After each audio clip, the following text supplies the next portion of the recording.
Në qarkun e Elbasanit, Belshi vjen të mbetet ndër bashkitë e para që nga viti në vit po njeh një hov sa i takon turizmit. Qindra vizitor vendas dhe të huaj e kanë kthyer Belshin ndër destinacionet e preferuara. Edhe në këto ditë të nxehta nuk kanë munguar turistët e huaj që kanë zgjedhur të kalojnë disa orë në Belsh. I come from Israel.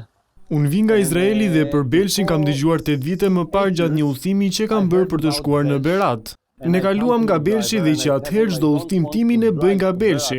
Unë udhtoj shumë nëpër Ballkan, por Shqipëria ka kaq shumë për të treguar. Ajo që më pëlqen më shumë këtu janë njerëzit. Njerëzit dinë të respektojnë. Unë kam qenë 32 herë këtu dhe mund të vi edhe 100 herë të tjera pasi gjithnjë bëhet më mirë. Shqipëria është shumë e bukur, pak ndryshe nga Kanadaja. Është më mediterrane, por është shumë e bukur. Edhe guida turistike nga gjithë Shqipëria po e fusin Belshin në listën e destinacioneve për të vizituar.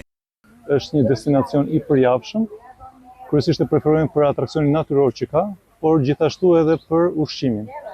Veçanërisht për ëmbëlsirat në Belsh, edhe kryesisht për çmimin, sepse për cilëtetin që ofron në krahasim me çmimin është shumë i pranueshëm dhe për turistët. Nga ana tjetër, të dhënat e Bashkisë së Belshit për numrin e turistëve tregojnë për një trend pozitiv. Kemi pothuajse 5 deri në 8 autobus që vinë çdo ditë në Belsh, pra theksoj vendosat huaj dhe vetëm për vitin e kaluar, pra vitin 2025, ne kemi pasur jo pak, por rreth 250.000 vizitorë dhe numri i vizitorëve nga viti në vit në Belsh fakt ka qenë në rritje.